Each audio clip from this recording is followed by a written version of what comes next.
Bonjour mes amis, ça y est, l'année 2024 arrive à sa fin, on est à quelques heures de Noël, et dans cette petite vidéo je voudrais vous souhaiter avant tout de joyeux Noël et de bonnes fêtes de fin d'année, à vous et toute votre famille, évidemment la santé avant tout, c'est le plus important, sans la santé il n'y a rien qui est grave, mais aussi de la prospérité dans vos affaires, notamment les affaires boursières dans lesquelles j'espère que la chaîne Minder Cash contribue toutes les semaines avec les vidéos café de dimanche et pas que. Notre communauté a grandi en 2024, l'année était intéressante, complexe, comme toutes les années en réalité. On s'est habitué déjà un petit peu, on a réussi de former une sorte d'équipe. Merci pour votre fidélité, votre participation, vos commentaires, vos participations dans les discussions sur Telegram. C'est vraiment super sympa, je suis très ravi, très heureux qu'on est tous ensemble depuis déjà beaucoup d'années. Je vous rappelle que la chaîne Minder Cash a été créée en 2018. Bon, les premières années c'était peu actif, mais depuis 2020 à peu près, ça s'est pas mal développé. Je suis vraiment content qu'on puisse former une équipe de trading, s'échanger d'avis, des opinions, et qui permettent d'évoluer pour tout le monde. Aujourd'hui, je veux être très court parce que j'imagine que vous avez d'autres choses à faire. Je vais très rapidement vous présenter un petit peu mon sentiment avant le début de l'année 2025, et aussi présenter quelques évolutions par rapport au projet Minder Cash, qui va être beaucoup transformé l'année prochaine, j'espère. En tout cas, ça fait partie de mes résolutions. Eh bien, je vais commencer par les prévisions, parce que cette année, ça sera court. Pourquoi ça sera court? Parce que nous avons la date butoir 20 janvier 2025, quand Donald Trump va prendre les rênes. On voit qu'il est en train d'avancer ses pions, déjà, surtout ces derniers jours, avec le Canada, avec le canal de Panama, avec le Groenland. C'est très difficile de faire des estimations, de faire l'analyse par rapport à ce qu'il dit, parce que c'est une personne qui dit beaucoup de choses, mais ses actes sont très différents. Je ne dis pas qu'il n'agit pas, je dis qu'il agit différemment par rapport à ses paroles. C'est pour ça que je n'ai pas forcément envie de faire des pronostics par rapport aux États-Unis, parce que on n'en sait rien en réalité. Il y a certaines choses dont je suis plus ou moins certain, dans la mesure dont on peut être certain dans le contexte d'une incertitude générale que nous vivons, c'est que j'espère, et ça c'est très positif, j'ai envie, quelques heures avant Noël, de rester sur des notes positives, mais ça c'est tout à fait sincère, hein, parce que je pense que les guerres vont être terminées, ça c'est vrai. Notamment au Moyen-Orient, j'attends une grosse accalmie. Déjà on la voit. Honnêtement, depuis le 5 novembre, depuis la victoire de Donald Trump, on voit que les choses ont changé. Déjà, on voit beaucoup moins de Moyen-Orient dans les médias. On voit la chute d'influence de l'Iran avec une énorme perte en Syrie, avec le départ de Bachar al-Assad. Je trouve que c'est déjà très positif. C'est déjà quelque chose avec quoi on peut se projeter, en tout cas de point de vue géopolitique purement, dans l'année 2025, en ayant quelques notes positives. Franchement, ça nous manque ça, ce dernier temps, n'est-ce pas? Avec tout ce qui se passe en France, avec tout ce qui se passe dans le monde. J'ai pas envie de parler des choses négatives, honnêtement. Je serais obligé un petit peu, mais j'ai envie au maximum de les éviter. Mais vous voyez tout à fait de quoi je parle. Mais par contre, on oublie souvent, ça c'est la psychologie humaine, qu'on oublie souvent le positif qui se passe autour de nous. Donc il n'y a pas que de mauvaises choses. Déjà, vous voyez, de point de vue géopolitique, le départ de Bachar al-Assad, c'est une bonne nouvelle. Après, il faut voir qui sera après lui. Évidemment, c'est un énorme enjeu, mais en tout cas, les choses avancent. Les choses avancent et je pense qu'ils vont continuer à avancer également du côté des relations de l'Israël avec Palestine, notamment avec Hezbollah qui a été significativement affaibli. Donc pour moi, la première pronostic, c'est grand accalmie au Moyen-Orient. Ça, c'est déjà pas mal. Deuxième chose, c'est la guerre en Ukraine. Franchement, ce désastre qui a été commencé par Vladimir Poutine en 2022 peut s'arrêter également, mais par contre ici, j'ai beaucoup plus d'inquiétudes. La première inquiétude, dans quelles conditions, dans quelles circonstances cette guerre va être arrêtée? Pour moi, elle va être arrêtée, même si je commence à en douter, parce que Donald Trump, je vous rappelle qu'il a promis d'arrêter la guerre en 24 heures. Bon, j'imagine que c'est une forme de langage. Lui-même, il ne croit pas vraiment que ça va être arrêté en 24 heures, mais on voit déjà qu'il est en désaccord entre lui et Poutine. Poutine, surtout après sa dernière ligne en direct qu'il a fait il y a quelques jours, il parlait pendant 5 heures. J'ai toujours des doutes de son état mental, honnêtement, quand bon, vu que je parle russe, c'est ma langue maternelle, du coup je vois les nuances du langage. J'ai vraiment fort doute sur son état mental, clairement. À voir. Je ne sais pas comment Donald Trump peut espérer d'avoir un deal avec lui, mais en tout cas, il semble être confiant. Même si dans ses derniers discours, il dit déjà que c'est plus compliqué que prévu. C'est plus ou moins quelque chose à quoi je m'attendais. Mais par contre, il y a un autre point que moi je trouve assez intéressant, c'est que une deuxième grosse inquiétude que j'avais avant qu'il soit élu, c'est que les relations entre l'Europe et l'OTAN soient menacées. Ici, cette menace, elle existe toujours, ce risque existe toujours, ça n'a rien à changer, mais par contre, il a clarifié un petit peu sa position. En fait, apparemment, ce qui l'intéresse le plus, c'est que les Européens, vu que c'est le marché que tout le monde veut avoir, sauf Vladimir Poutine qui l'a perdu gratuitement uniquement à cause de son désir d'envahir l'Ukraine, mais tous les autres politiciens en plus pragmatiques veulent récupérer ce marché, Donald Trump n'est pas une exception. En gros, ce qu'il veut, que les Européens commencent à acheter le pétrole, le gaz américain. Vu qu'aujourd'hui l'Europe achète principalement le gaz russe, bon je sais qu'il y a aussi Norvège, il y a aussi l'Algérie, mais la Russie était le fournisseur le plus important du gaz en Europe, avant, avant la guerre en Ukraine. Aujourd'hui, ça continue, c'est hallucinant que tout le monde a reconnu que Vladimir Poutine c'était un criminel de guerre, etc. Mais par contre, on continue d'acheter le gaz et pétrole directement à travers le système des livraisons illégales. Dans tous les cas, le business directement ou indirectement avec la Russie de Vladimir Poutine continue. Et Donald Trump veut mettre à terme cela pour qu'il achète le gaz au pétrole américain. C'est tout à fait en ligne avec mes pronostics avant les élections. Je disais que Donald Trump va battre Vladimir Poutine, pas nécessairement en envoyant les armes en Ukraine, mais surtout économiquement, parce qu'économiquement, il peut juste étouffer Poutine avec les livraisons abondantes du pétrole et du gaz en Europe en faisant baisser les prix. En plus, c'est lui qui le disait. Ensuite, suite à son probable accord, je ne dis pas que ça va arriver, mais j'imagine que l'accord entre lui et la Chine est beaucoup plus probable qu'entre lui et Vladimir Poutine, parce que les Chinois sont clairement beaucoup plus pragmatiques. Et si jamais la Chine trouve le terrain d'entente avec les États-Unis, ça serait vraiment une énorme avancée géopolitique dans le monde. Dans ce cas-là, évidemment, Vladimir Poutine sera laissé à l'écart. Et récemment, également, Donald Trump a prononcé une phrase que les États-Unis et la Chine peuvent résoudre tous les problèmes mondiaux.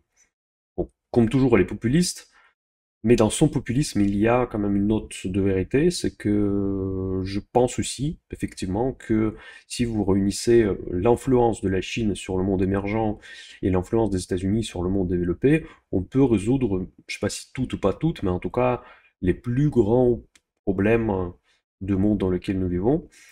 Et si ça sera un objectif, si ça sera un objectif, c'est pas encore gagné, et si la Chine et Trump seront ouverts pour faire des compromis, dans ce cas-là, on peut, paradoxalement, malgré les prévisions catastrophiques que si Trump arrive, etc., se retrouver dans un monde nettement meilleur qu'il y était pendant la présidence de Joe Biden. À voir. Vous voyez, j'essaie d'être optimiste. Je sais que les choses peuvent tourner complètement différemment. On peut se retrouver dans une catastrophe avec un Trump dictateur, etc. Parce qu'il y a des notes de dictateur, mais encore une fois, aujourd'hui, juste avant la fin d'année, quelques heures avant Noël, j'ai envie d'être positif. Voilà, c'est ce que concerne la géopolitique. Après l'économie et la bourse. La bourse, c'est difficile parce qu'aujourd'hui, les indices américains sont très forts. Encore une fois, il y a une grosse segmentation entre les différents secteurs. Je voulais faire une vidéo, je pense que je vais faire une sur les différents secteurs pour 2025.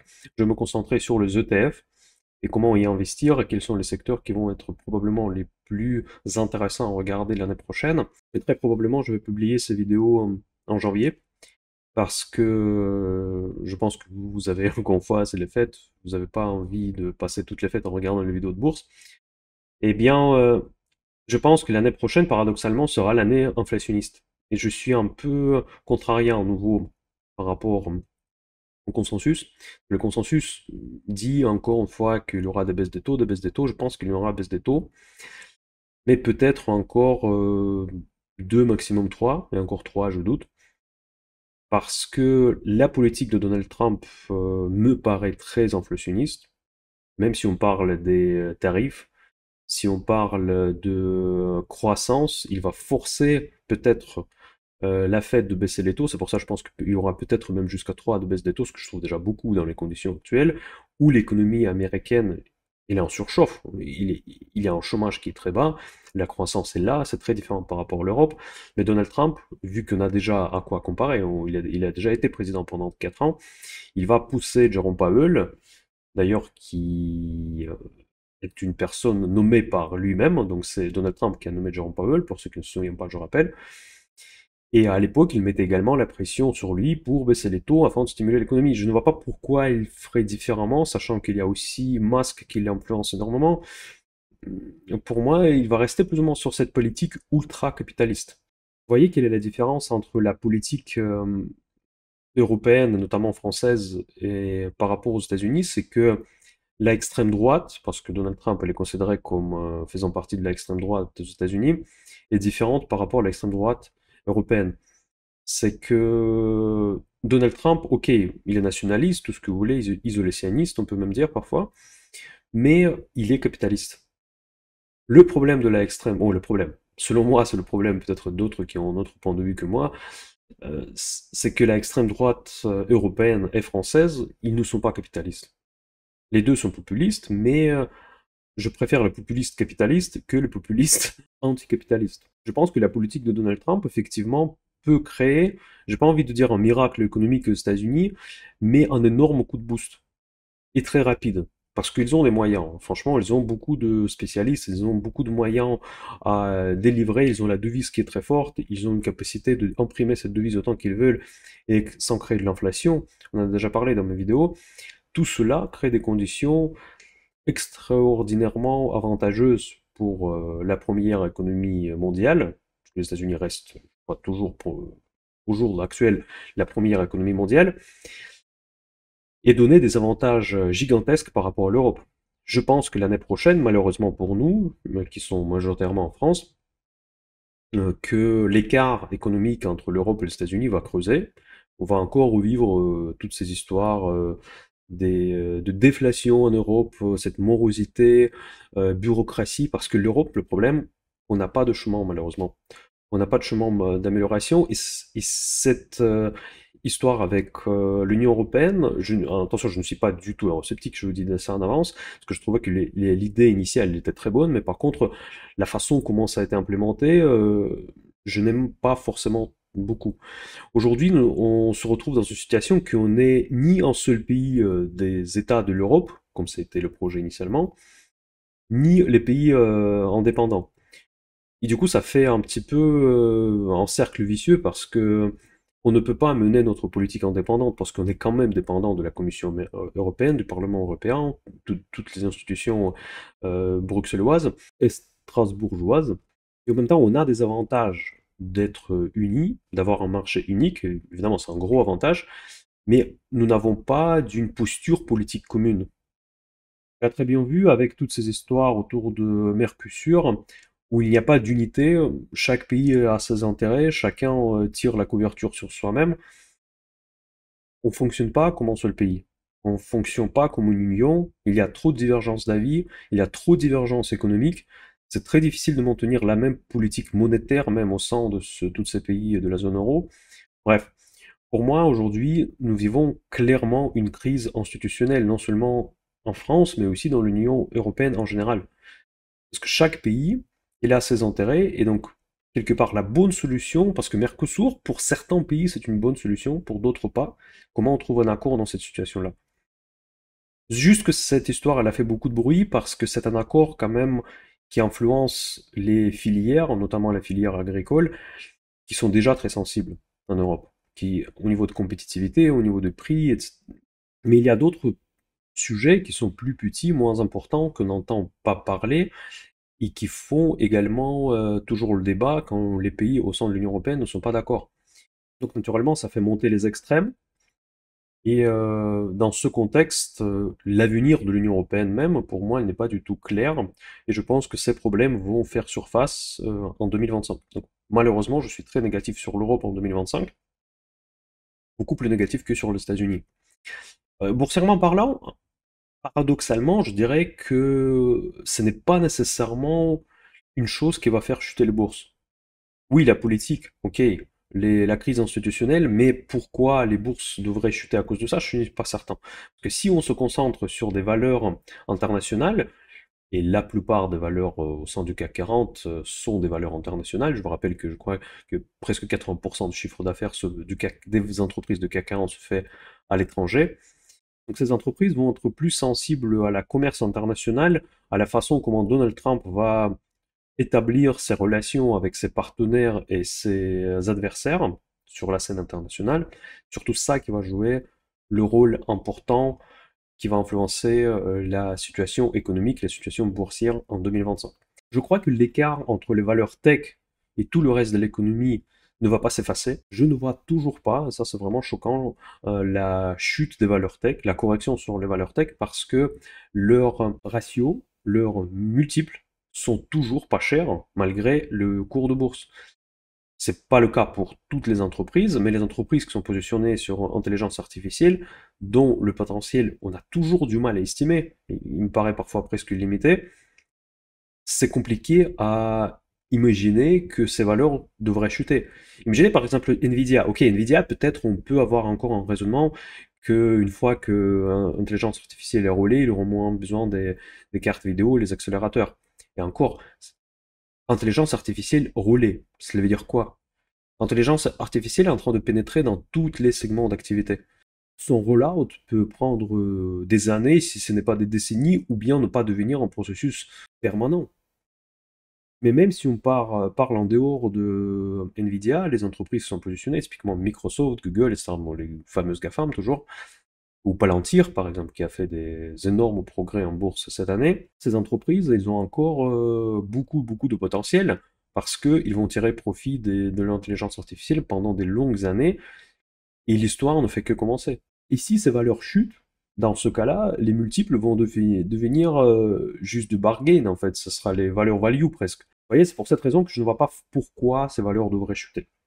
S'il faut les acheter, vous savez, ça fait peur. Mais moi aussi, ça fait peur, même si je suis plutôt positif.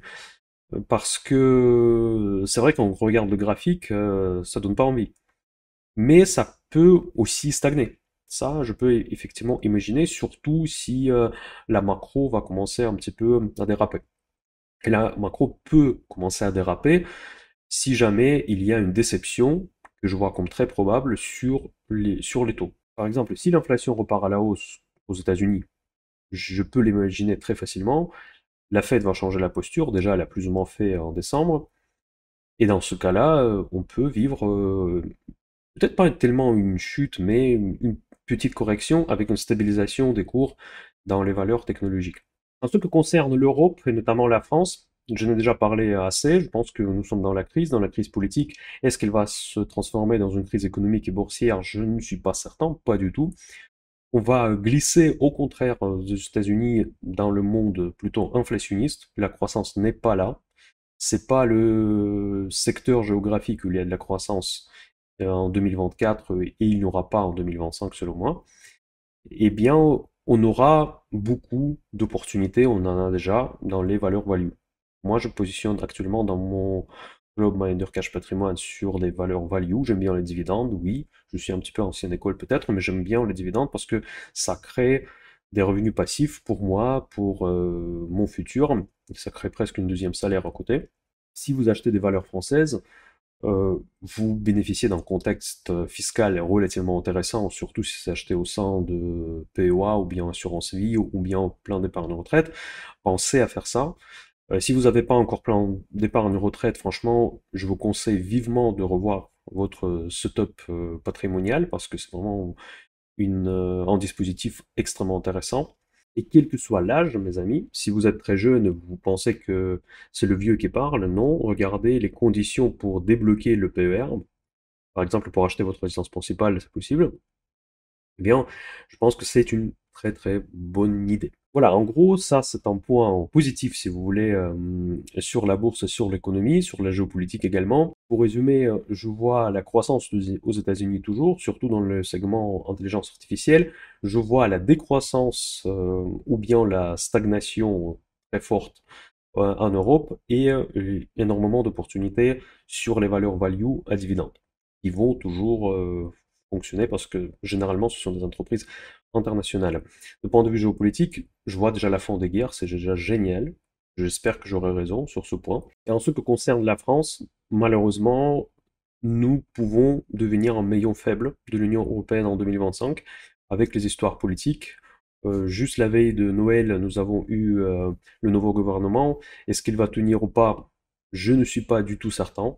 Quand je regarde la réaction des dirigeants des différents partis politiques, je pense que c'est pas du tout gagné. Franchement, je ne vois pas trop maintenant la politique d'Emmanuel Macron depuis la dissolution de l'Assemblée. À mon avis, bon après déjà j'ai beaucoup changé d'avis sur lui parce que je trouve que cette dissolution c'était une geste absolument irresponsable. Il est responsable actuellement dans ce qui se passe, actuellement dans le pays. Malheureusement, selon moi, c'est le cas. S'il n'avait pas fait cette dissolution, la situation aujourd'hui en France serait nettement meilleure qu'elle est. Et pour l'année prochaine, nous allons continuer. Clairement, les extrêmes, ils veulent les élections anticipées, peut-être une présidentielle anticipée. Et la gauche et la droite, je parle de l'extrême gauche, extrême droite. La gauche socialiste, elle rejoint plus ou moins quand même l'extrême gauche. La droite ne rejoint pas nécessairement l'extrême droite, mais ils ne sont pas suffisants. Donc on est dans une situation de blocage. Je ne vois pas comment sortir de ce blocage, honnêtement. Malheureusement, la France va être en problème cette année. Mais si on veut voir des côtés positifs, c'est que ces problèmes peuvent inciter à des réactions, à des mesures fortes, à des mesures ambitieuses pour réformer le pays. Pendant des décennies, on n'a pas pu, mais peut-être c'est le moment de le faire, parce que sinon, on ne pourra pas avancer. Voilà, mes amis, concernant l'économie, je pense que c'est tout, sinon je ne veux pas être très long aujourd'hui. Concernant le projet Mindercash, il y a beaucoup de choses qui sont prévues. Le site mindercash.fr va être refait entièrement. Donc vous allez voir, il sera beau et joli, c'est déjà en cours.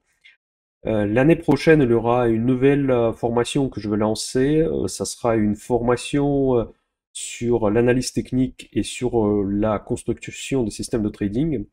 Parce que comme un des avenirs de projet Miner Cash, je vois un club du trading, day trading pratiquement, avec des systèmes plus ou moins automatisés. Et je vais commencer à proposer une formation de l'analyse technique, comment gérer les risques lors du trading intraday. Cette formation, je viens de la commencer, je pense que ça va me prendre pas mal de temps pour la faire. Contrairement à Option Invest, ça ne sera pas une formation qui donne des bases, mais ça sera une formation qui va aller vraiment dans le fond des choses avec des cas pratiques sur des exemples sur les live trades, en fait, sur du vrai trading, sur des vrais systèmes de trading pour montrer comment ça marche. OptionVest avait pour but de donner la compréhension globale, comment fonctionne le monde des options, notamment dans un contexte d'une gestion de portefeuille classique. De point de vue Minder Cash Patrimoine, ce club va fonctionner comme il fonctionne aujourd'hui sur Discord. Je présente mes positions, je présente mes points de vue de manière beaucoup plus personnalisée, si vous voulez, que je le fais dans les vidéos de Café de Dimanche. Je dis ce que moi je vais acheter, ce que j'ai acheté, je présente mon portefeuille, je présente mon patrimoine, toutes ces choses-là. Mais ce sont des investissements, si vous voulez, passifs. En gros, on achète peut-être une action, deux actions par mois. On fait la gestion de portefeuille avec la diversification, avec la gestion de risque. Pour la formation Option Invest, ça c'est très important parce que, comme je viens de vous dire, cette formation aujourd'hui donne les bases trading d'options, comment les utiliser. Il coûte vraiment pas cher par rapport à la concurrence. Mais par contre, je pense que quelque part, au milieu de l'année 2025, je vais arrêter de nouvelles souscriptions. Parce qu'aujourd'hui, en payant le prix, vous avez l'accès à vie. Et donc, toutes les évolutions futures pour cette formation, les recevez automatiquement. Parce que dans mes projets, je pense que ça sera déjà l'année d'après, l'année 2026, je vais faire une formation beaucoup plus approfondie sur les options, où il y aura vraiment de trading de volatilité, les volatility skews, les stratégies complexes. Donc les personnes qui font déjà partie de la formation Option Invest auront la chance d'obtenir tout ça gratuitement. Mais les nouvelles souscriptions, je pense qu'elles vont être arrêtées vers juin, juillet 2025 parce que je vais refaire déjà la formation actuelle des options et ensuite je vais aller beaucoup plus loin dans les stratégies beaucoup plus sophistiquées. Donc vous voyez, mes amis, pour 2025, beaucoup de travail, beaucoup de challenges, beaucoup d'investissements. J'espère que pour vous, vous avez également beaucoup de projets. Partagez avec moi quels sont vos projets pour l'année 2025. Dans tous les cas, je vous souhaite des très très bonnes fêtes de fin d'année. Passez le temps avec votre famille, avec vos proches, avec ceux que vous aimez. Et j'espère que nous allons rester ensemble tout au long de l'année 2025. Allez, bonne fête et mind your cash.